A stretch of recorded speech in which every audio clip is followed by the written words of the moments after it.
నమస్తే. ప్రతి సంవత్సరం మార్చి 20 తేదీన ఇంటర్నేషనల్ డే ఆఫ్ హ్యాపీనెస్‌గా యునైటెడ్ నేషన్స్ ప్రకటించింది.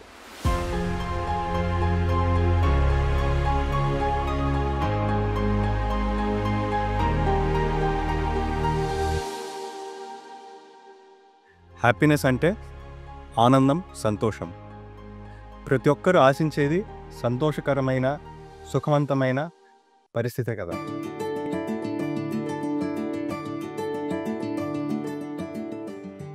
ఇదివరకటి రోజుల్లో ఈ విషయం అంతా ప్రత్యేకంగా చెప్పుకునేవారు కాదు.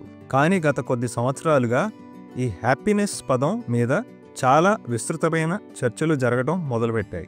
దేశాలను కూడా హ్యాపీనెస్ ర్యాంకుల ప్రకారంగా చెప్పుకోవడం మొదలుపెట్టారు.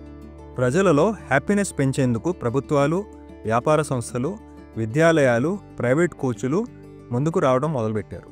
హ్యాపీ హార్మోన్ల పైన రీసెర్చ్, మానసిక శాస్త్రవేత్తల అభిప్రాయాలు కూడా పెరిగిపోయాయి. ఈ మొత్తం కొన్ని వేల కోట్ల విలువైన వ్యాపార అవకాశంగా చూస్తున్న పారిశ్రామికవేత్తలు, పెట్టుబడిదారులు, రకరకాల వాణిజ్యవేత్తలు తెర మీదకి వచ్చారు. వీటన్నిటి ద్వారా హ్యాపీనెస్ పొందవచ్చనే ప్రయత్నం చేసే వ్యక్తులు పెరిగిపోయారు. ఆ ప్రయత్నంలో వారు ఎంతవరకు సక్సెస్ అవుతున్నారో మనకు తెలియదు. హ్యాపీనెస్ గురించి ఈ వెతుకులాట ఏమీ కొత్త విషయం కాదు. అన్ని మత సాంప్రదాయాల్లోనూ ఒక సుఖవంతమైన స్థితి జీవితం అయిపోయిన తర్వాత కూడా ఆశించదగ్గ ధ్యేయంగా చెప్పబడింది. అందుకోసం ఇక్కడ జీవించి ఉండంగా ప్రజలు రకరకాల ప్రయత్నాలు చేయడం కూడా మనం చూస్తూనే ఉంటాం.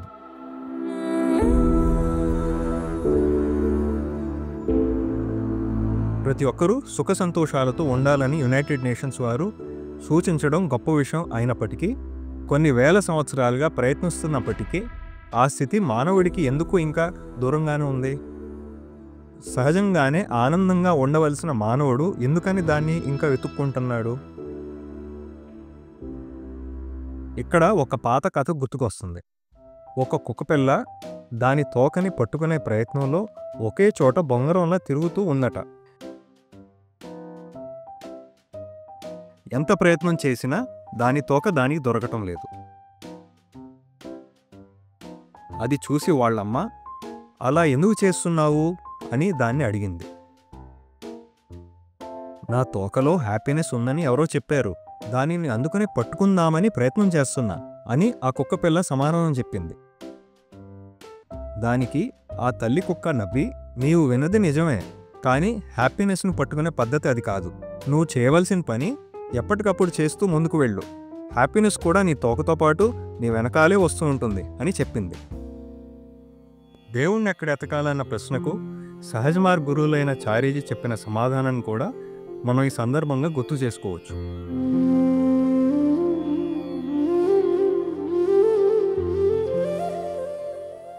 దేవుడెక్కడ తప్పిపోలేదు, ఆయన నువ్వు ఎతకడానికి.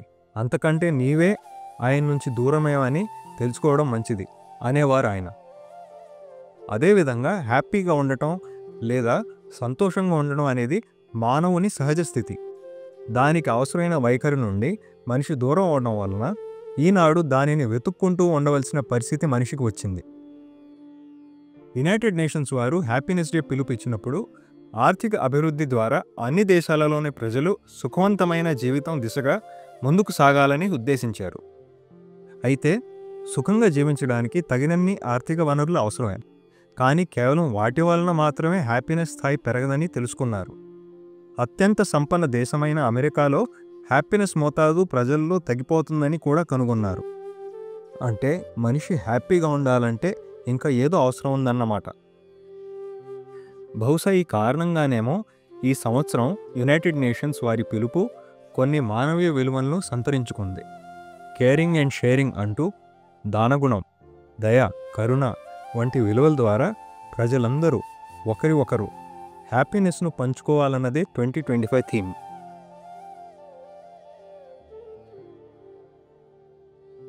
పొల్యూషన్ కంట్రోల్ విషయం గురించి మాట్లాడుతూ దాజీ 18వ SDG అంటే సస్టైనబుల్ డెవలప్మెంట్ గోల్ అవసరాన్ని సూచించడం మనం హ్యాపీనెస్కు కూడా అన్వయించుకోవచ్చు. I've been wondering for years, talking on SDGs, various SDGs, Sustainable Development Goals. framed by United Nations. All 17 of them, they are all for the welfare of the globe. Pollution at all levels. And when you think of pollution at multiple levels,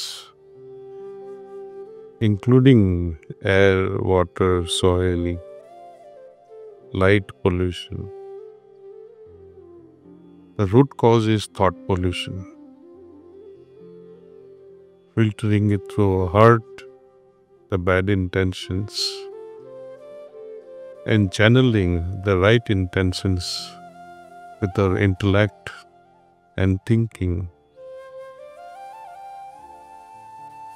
When that is done, why would any person would think wrong things and pollute air or take advantage of any disadvantaged person?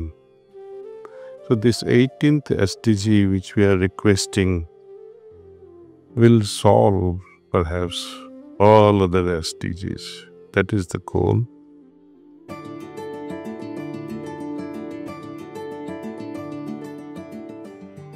So ఏ లక్ష్యాన్ని అయినా సాధించాలంటే మనసు యొక్క పాత్రను మనం అందరం గుర్తించాలి. ఇప్పుడు మనిషి తిరిగి సంతోషంగా ఉండగలిగే సమర్థత పొందడానికి అవసరమైన 3 లేక 4 విషయాలు క్లుప్తంగా చెప్పుకుందాం. ఇవేవి మత సంబంధమైన విషయాలు కావు. మేనేజ్మెంట్, సైకాలజీ శాస్త్ర రీసెర్చ్ ప్రకారం రుజువు చేయబడ్డ అంశాలు. మొదటిది ఆరోగ్యవంతమైన కుటుంబ సంబంధ బాంధవ్యాలు, సామాజిక జీవనం. 75 సంవత్సరాల పాటు జరిపిన పరిశోధనల ఆధారంగా హార్వర్డ్ యూనివర్సిటీ తేల్చిన విషయం ఇది. ఎవరికి వారుగా సెల్ ఫోన్లో కూరుకుపోయి సామాజిక జీవనం నుండి మెల్లగా దూరం అవుతూ పక్కవారిని పట్టించుకోలేని దుస్థితికి జారుకుంటున్న ప్రజలందరూ ముఖ్యంగా గమనించవలసిన సూత్రం ఇది. Often we wonder about happiness. What is happiness? I once shared this idea of meditation within a group of people. I said that you cannot be happy when there is so much of turmoil and stress in the family. So, harmony is prerequisite to having full extent of happiness. It is not just mere adjustment. No, it goes beyond that. And harmony is not possible without peace. Or peace is not possible without harmony. They work together. రెండవది ఆరోగ్యవంతమైన జీవన విధానం. ఇందులో భాగంగా శారీరక, మానసిక ఆరోగ్యాలు 2 వస్తాయి.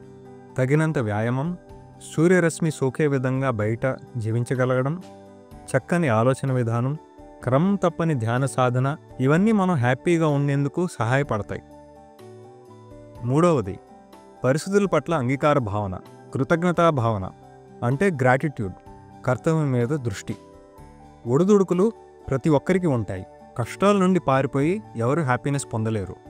అంతకంటే కష్టాల సమయంలో బ్యాలెన్స్, సంయమనం కోల్పోకుండా స్థిమితంగా ఉంటూ పరిస్థితికి సమాధానం తెచ్చుకోవడం నిజమైన ఆరోగ్యవంతమైన హ్యాపీనెస్ కలిగిస్తుంది.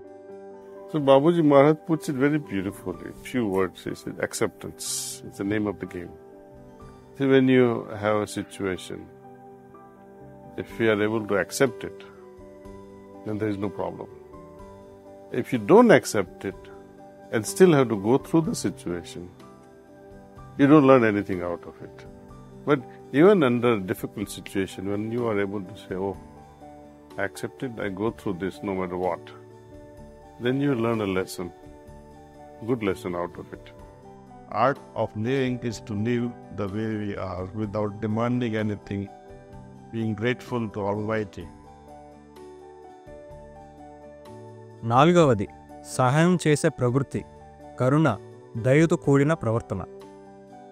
తీసుకునే గుణం కంటే పంచుకునే గుణం వల్ల హ్యాపీ హార్మోన్లు యాక్టివేట్ అవుతాయని పరిశోధనలు రుజువు చేశాయి. ఇది ఎవరికి వారు స్వయంగా ప్రయత్నించి అనుభూతి చెందవచ్చు. యునైటెడ్ నేషన్స్ వారు 2025 థీమ్గా చెప్పిన విలువలు ఈ సూత్రానికి అనుబంధంగా ఉన్నవే. చివరిగా ఈ హ్యాపీనెస్ గురించి సహజ మార్గ ఆది గురువులైన పూజ్య లాలాజీ చెప్పిన విషయాన్ని చూద్దాం. హార్ట్ఫుల్నెస్ ఆది గురువు లాలాజీ మన శరీరాన్ని స్థూల అంటే భౌతిక, సూక్ష్మ మరియు కారణ అంటే ఆత్మ శరీరాలనే 3 భాగాలుగా వివరించారు. మన మనస్సు సూక్ష్మ శరీరం యొక్క భాగం. దీని మీద స్థూల, కారణ శరీరాల రెండిటి ప్రభావం ఉంటుంది. సుఖదుఖాలు స్థూల శరీరానికి సంబంధించిన లక్షణాలు. వీటిని ద్వంద్వాలు అంటారు. ఈ ద్వంద్వాలు మన హ్యాపీనెస్ను ప్రభావితం చేస్తూ ఉంటాయి. ధ్యానం మన మనసును ఈ రకమైన ప్రభావానికి గురికాకుండా ఉంచుతుంది. మనస్సు ప్రశాంతమైనప్పుడు అది ఆత్మ యొక్క స్వభావాన్ని అనుభవించడం ప్రారంభిస్తుంది. అది ఆనందం. సహజ మార్గ గురువుల ప్రకారం ఆ ఆనందం మొదటి మెట్టు మాత్రమే. దీనిని కూడా దాటి చాలా స్థితులు ఉన్నాయి.